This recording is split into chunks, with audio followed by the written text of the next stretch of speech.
in my youth, I worked for my father's trucking company in Vincennes, and I'd always see these big rigs rolling north and south on the old Dixie Highway, US 41, and I was intrigued by these guys traveling down through the country and visiting different places and all that. And at that time, that's when I decided to become a trucker, I think. Some years later, with that experience in driving the truck, I took that experience with me, and my brother and I, Mac, had a joint venture, and we started our own trucking company called Bestway Express. And Mac's no longer with us anymore, but his 3 sons are owners of the company also, and they're actively involved with the company. So I hope that 3rd generation stays with the company and keeps it going and to Mac's legacy. You know, I had to think about this one because I'd forgot, but I actually wanted to be a fighter pilot, and got my pilot's license in high school and went to Air Force ROTC when I was in college, but the structure just didn't work out so well for me. When I was in my early teens, I had the good fortune of spending 4 or 5 days at the Air Force Academy. And I thought at that time I would like to be some kind of an Air Force pilot flying jets. Hi, this is Ed McCormick. I'm reporting in from Dallas, Texas, where yesterday the temperature achieved 102 degrees. What did I dream of when I was a kid? Well, that's easy. Growing up in Indiana on a farm in southern Indiana, my dream was to play Big Ten basketball. And I'm fortunate to say I was able to achieve that goal, ending up playing 3 years of varsity basketball with the Purdue Boilermakers. You know, as I reflect back, I think my early childhood, I had an uncle that was a fireman. So as a young boy, you always think about being a fireman. I spent time at the fire department with him in the early days. And then I think probably in my teenage years, reality hit. Families moving in storage, and so we had a lot of semis and trucks. And for my teenage years, I pretty much knew my destiny was going to be in the trucking business, more specifically the moving and storage business. And obviously after college, I got involved in the family business. It was a large family business. My father had 9 brothers and sisters, and they were all involved with it. So after college, I pretty much went into the moving and storage business, and here it is, 35 years later. That's what I do. We diversified a lot in this trucking business, but pretty much I knew early on that the trucking business was in my blood, and it's just being born into it. And I've got a son that it's trucking business or nothing. So I kind of understand that. You want to divert them from it, but it's been a good life for us, and I've still enjoyed it. 55 years old, I really enjoy the trucking business, so it's been good for me.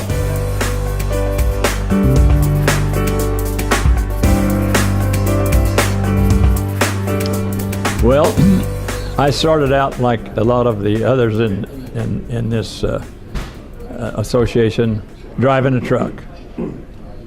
And I did everything.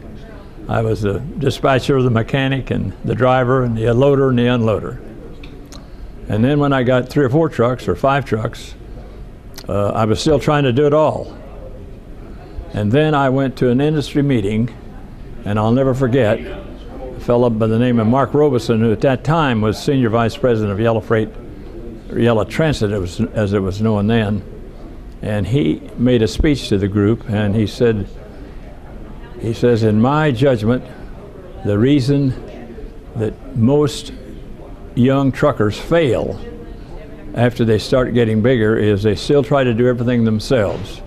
And he says, it's been my experience that you need to find out a way in your own mind to let other people do the things that you want them to do, and then let them do it. And then to follow up on that, to try to select good people to help you, because you can't do it all yourself. Surrounding yourself with good people, listening to the people, not making any business decisions without giving them say in which way the direction needs to go with the company, and then empowering them with what decisions are made and giving them the free hand to go. My father started a moving and trucking business in 1921, so I was sort of born and raised around the trucks. And he had us kids working around there. When you got one truck and you're working hard to make a living, you do everything that you can yourself. And then my two older brothers were then, it was the wartime, and they were in service, and I got 17, and I decided that it's my turn. I want to get in service. So I badgered my mom and dad long enough that they finally signed for me to go into service in 1944. And so when they were made out what you could do, I put down truck driver. And looked around, I got overseas, and I'm driving Caterpillars, I'm driving everything imaginable. And so this is the way we got in the trucking business. We just grew up in it. And I stayed with it 47 or 48 years. And I've been retired now about 15 years out of the company, 20 years out of the company. And it's been quite an experience to see what they're doing with it now. And my dad, I'm sure, would be very, very proud to know what his kids has done. And the other day I looked around and my son had his son on the truck. And I'm standing there, I said, now we're into the third generation or the fourth generation. So he's got his boys sort of interested. So we're looking forward to it as they go down the line and hope that we can stay around a little longer and enjoy what we're doing in the trucking industry. The Motor Truck Association it's something that you can be proud to be part of, and I am that. I really am, and thank you very much.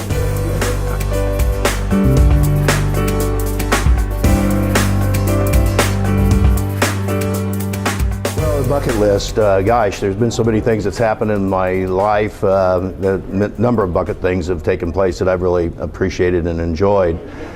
But I think now that I'm reaching that point in my life, soon to be a little older, that probably the thing that's most important to me is my family. And I've got 3 grandsons, and then my son and his wife and my daughter. And I just enjoy the opportunity I want to see them grow up, and I want to help mentor them and hopefully make them successful as they go through life. And then that becomes very important to me. Besides that, it would be, Louise and I will have our 50th wedding anniversary next year. And so for 2015 is an important year for me. I had a couple things a year ago, and since I've had a new grandson that's 7 months old, I've kind of rethought that. So my bucket list now, based on my grandson, I'm going to take him to 4 events here in the next 8 to 10 years. We're going to attend the Masters together, the World Series, the Super Bowl, and the NCAAs. So that's going to be on my bucket list with my grandson. That kind of keeps changing as I age. But I'm to the point now, I'm really looking forward to my days when I'm not working full-time, giving back. And I want to do a lot of volunteer work. And on top of the list, I want to do something for our veterans. And I didn't serve in my lifetime, so I'd like to kind of serve at the end. And I got some other things in mind too, but it's going to be volunteering and doing, giving back, because a lot of people put a lot of nice things in my bucket.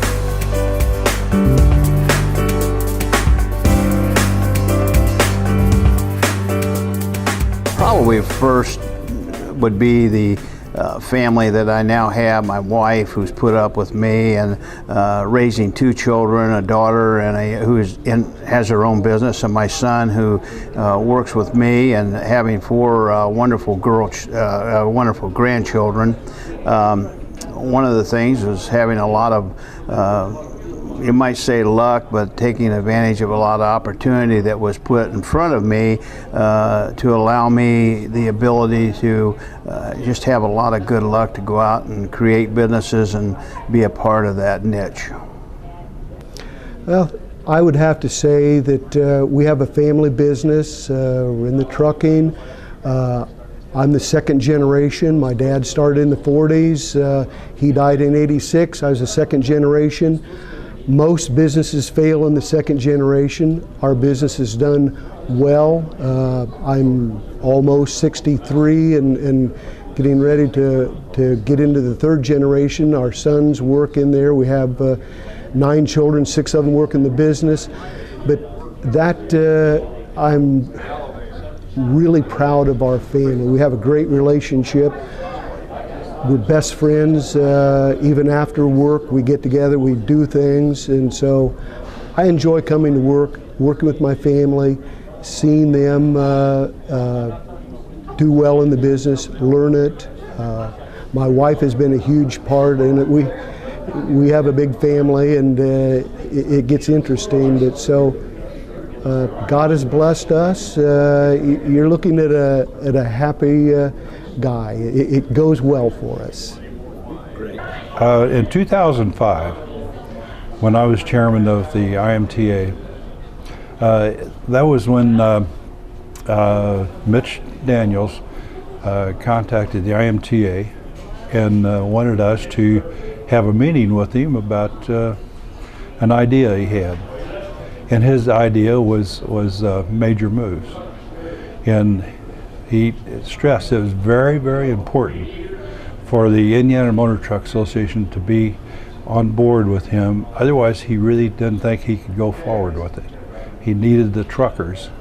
And it was really interesting because he, on many times after that in different speeches and so on, he always said that I have the truckers on board with me on this, and they want it desperately. And that was kind of his key to finally get that thing sold up. And so I think that was probably one of the better things that I've been involved in. I would have to probably say that because the integrity and honesty and so on of this organization and the trucking business overall, that I'd have to say IMTA is probably the most proudest moment I ever had when I was allowed to go through the chairs and become its chairman.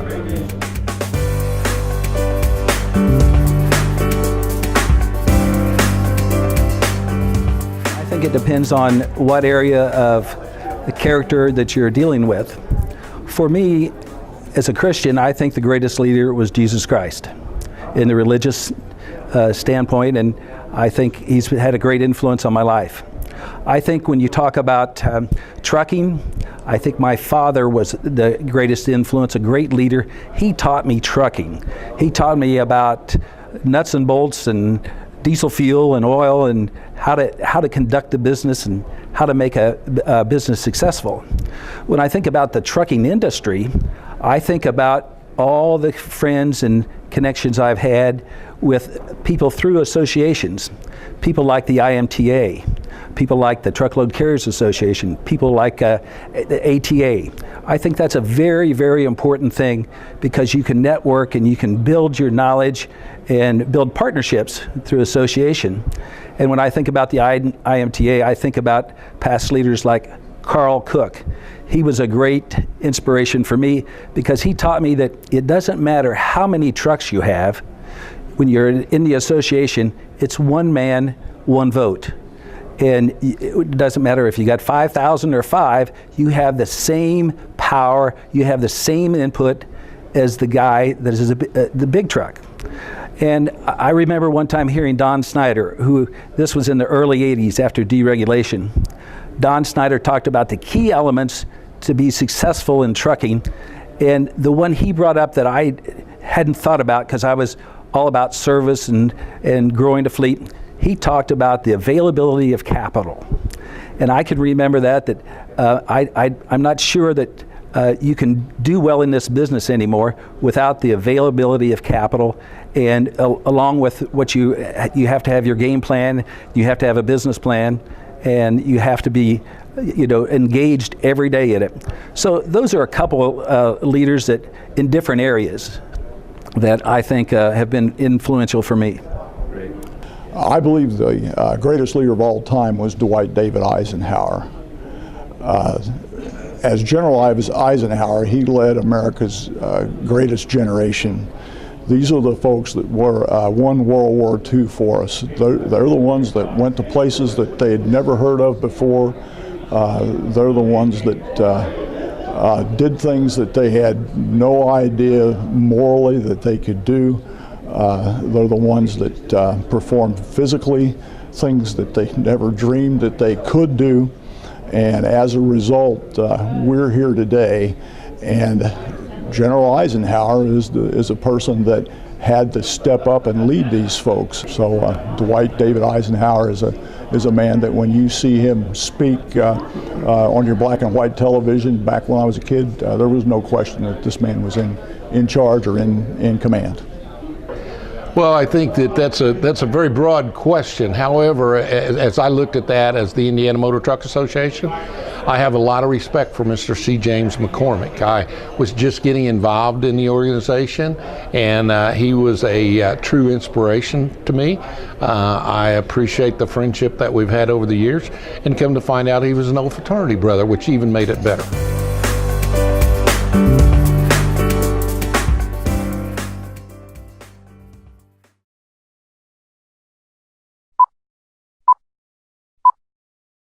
Are we testing? Huh? Sound good. Sound good? We're ready to go. Okay. Do I need to part my hair or anything? I mean, am I okay? That's a real testimonial to the strength of the company. Did that mess you up? It did. I didn't expect that. Okay. Cut. In doing so, people felt a real. I think we just got another one. That was the voicemail. Huh? I thought I shut it off.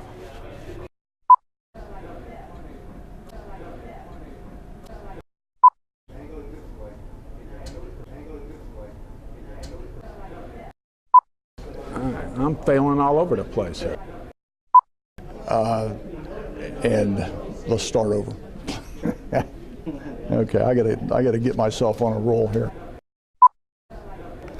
Is that all right?